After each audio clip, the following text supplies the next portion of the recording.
Olá pessoal, estou de volta. Fiquei um tempo distante de vocês, reformulando essas questões sobre relacionamentos abusivos, sobre a nossa nova leva de vídeos. E eu vou estar muito mais perto de vocês e cada vez mais, porque eu sinto essa necessidade de vocês de ter um diálogo mais próximo de mim. E também porque esses textos que eu escrevo sobre relacionamentos abusivos e essas questões tão importantes da alma humana, eu acho que elas merecem ter uma conversa mais pessoa a pessoa com vocês. E também dentro desse assunto de relacionamentos abusivos, eu vou abordar diversos temas no sentido de fazer o despertamento de todos nós. E também vou falar bastante sobre existência. Quem me conhece sabe que eu gosto muito desses assuntos, que eu sou uma eterna pesquisadora da consciência humana. Aliás, que isso daí eu tive uma experiência bastante importante quando eu tinha 18 anos de idade, uma experiência muito bonita numa praia, e nesse momento onde eu estive com o todo, eu decidi dedicar a minha vida, a minha existência à ampliação da consciência. E eu desejo que vocês estejam nessa caminhada também de despertar cada vez mais para a gente poder ter também uma vida mais plena e com mais presença nessa jornada, nesse plano que é muito breve. E hoje eu quero falar com vocês sobre uma questão que tem aparecido muito no meu consultório, que é sobre como é difícil as pessoas entenderem se elas estão passando por um relacionamento abusivo ou não. E pasmem, muitas das pessoas que estão passando por um relacionamento abusivo, elas têm muitas dúvidas se elas sim são as abusadoras, se elas sim são as, entre aspas, as pecadoras, as que fazem a relação não dar certo. Então, dentro desse tema, tem o tema familiar, de pais com filhos, a gente vai falar sobre tudo isso daí. Hoje, especificamente, eu vou falar sobre relacionamento de casais.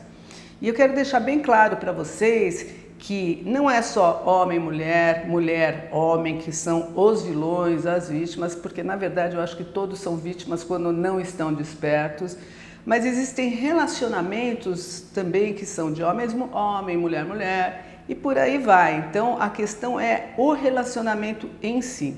Então quando eu falar a mulher ou o homem, vocês podem transpor para o que for, tá? Então eu vou contar algumas histórias que são histórias que vocês podem fazer analogias com outras histórias. São símbolos de histórias que podem acontecer de outras formas, com outros cenários, mas que dizem a mesma coisa do quanto que é delicado e difícil quando você está num relacionamento conturbado, num relacionamento com nuances abusivas ou muito abusivo, de saber quem você é, qual é a sua identidade e qual é a identidade real desse parceiro que está ocupando esse espaço na sua vida. Então eu vou dar alguns exemplos e vocês ampliem aí para o que for devido aí na vida de vocês ou de quem vocês conhecem.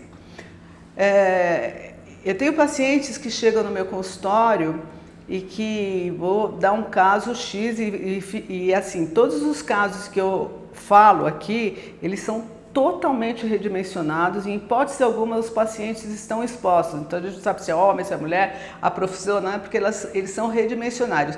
O que importa para a gente são cenas que explicam e como que vocês podem despertar se vocês estiverem passando por situações semelhantes. Essa é a função desses vídeos aqui, desse tipo. Então, vamos dizer que vem uma paciente no meu consultório e que ela fala assim, olha, eu tenho uma história que eu nunca traí meu marido, nunca, e isso nem passa pela minha cabeça. Só que o meu marido vive me perseguindo, ele acha que eu dou bola para as pessoas, que eu uso uma saia muito curta ou que eu uso blusa decotada e eu não posso ir nem para lugares onde eu tenho grupos de pessoal que eu trabalho, que eu preciso fazer até um happy hour ou alguma outra coisa por conta dessa questão de trabalho mesmo. E ele pode ir também, ele vai muitas vezes. E também quando eu estou no meu trabalho, ele liga, pergunta se eu falei com fulano, se eu falei com ciclano, porque eu estou há muito tempo nesse trabalho, ele acaba conhecendo as pessoas e ele fica com ciúmes excessivo. E também, mesmo quando eu vou levar meus filhos na escola ou quando eu vou em algum lugar, no supermercado, ele fica me monitorando o tempo todo. Então, eu cheguei a pensar que ele é muito ciumento, mas de um tempo para cá eu fico em dúvida, será que eu provoco tudo isso? Será que a culpa é minha? Então eu fui perguntar para as minhas amigas, para a minha família, se as minhas roupas estão muito decotadas, que de verdade elas não estão. E eu fiquei fazendo um comparativo e eu vi que as minhas amigas, e é uma roupa normal, que todas as pessoas podem usar. Mas mesmo assim eu fico em dúvida se eu passo um olhar diferente, porque dentro de mim eu acho que eu não passo esse olhar. Mas o meu marido insiste tanto, que eu já não sei se ele que é ciumento ou se eu é que dou motivos. Então, o que aconteceu no final da história? No final da história, eu estou aqui porque eu estou em dúvida se eu sou a abusadora dele.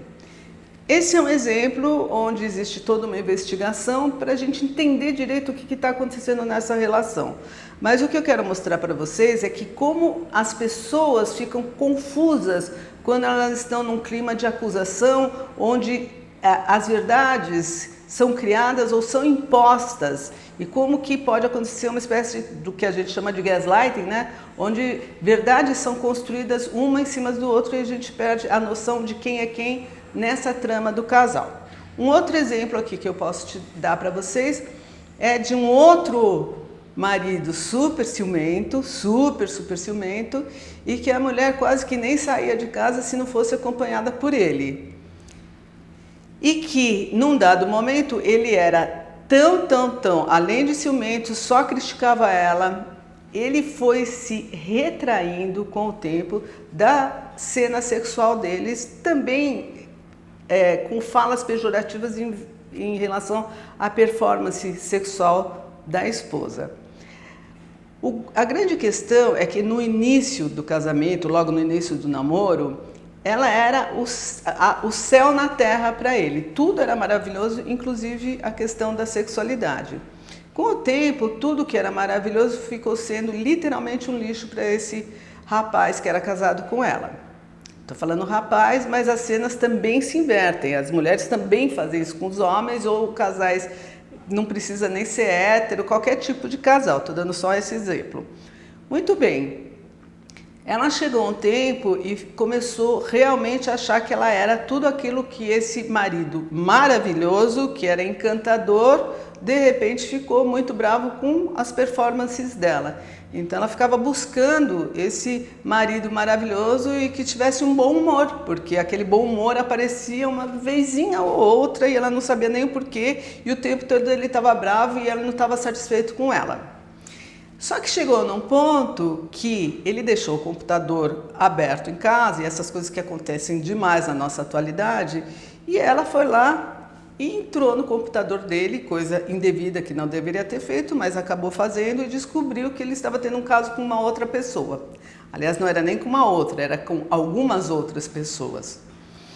E quando ela descobriu, ela foi colocar as cartas na mesa, falou para o marido tudo isso, e ele acabou virando a história e falando que a culpada de tudo era ela, porque ela era um lixo, porque ela não tinha performance, quer dizer, tudo aquilo que era maravilhoso e que ficou ruim, e deu motivo para ele trair ela. E ela vem no consultório achando que ela é a raiz do problema. Então, aqui tem muita coisa para ser trabalhada no resgate da identidade dessas pessoas, para entender direito o que é o quê. Outras pessoas que estão nesse tipo de relacionamento vêm para o consultório e literalmente esquecem, não conseguem lembrar direito do que acontece, porque as esposas falam tanto em cima dos maridos, e falam, ou os maridos falam tanto em cima das esposas por qualquer erro, por qualquer talvez erro, porque a gente nem sabe o que está tão errado, né? Que os casais que são vítimas desse tipo de confronto acabam perdendo o argumento de tanta conversa que fica em cima. Às vezes os cônjuges ficam horas e horas conversando para tirar a razão do outro cônjuge. E a pessoa perde a noção do que era que ela estava querendo conversar. Então esse também é um tipo de manobra que não deixa de ser coercitiva, que acua o outro e o outro acaba esquecendo o motivo. Então, uma das coisas que eu falo para os pacientes é para eles anotarem, porque começa a dar um apagão no cérebro das pessoas que estão muito nesse tipo de dinâmica. Muito bem, essas dinâmicas onde a pessoa perde a identidade e vem no consultório sem saber se ela própria é abusadora, no caso aqui me pareceu que todos que vieram no consultório são vítimas.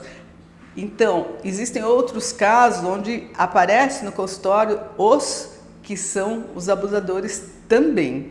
Então, todo esse movimento para aqueles que são vítimas e que estão confusos em relação se eles são os abusadores ou não, o que eu peço em primeira instância é anotem todo o tempo o que está acontecendo, porque fica turvo.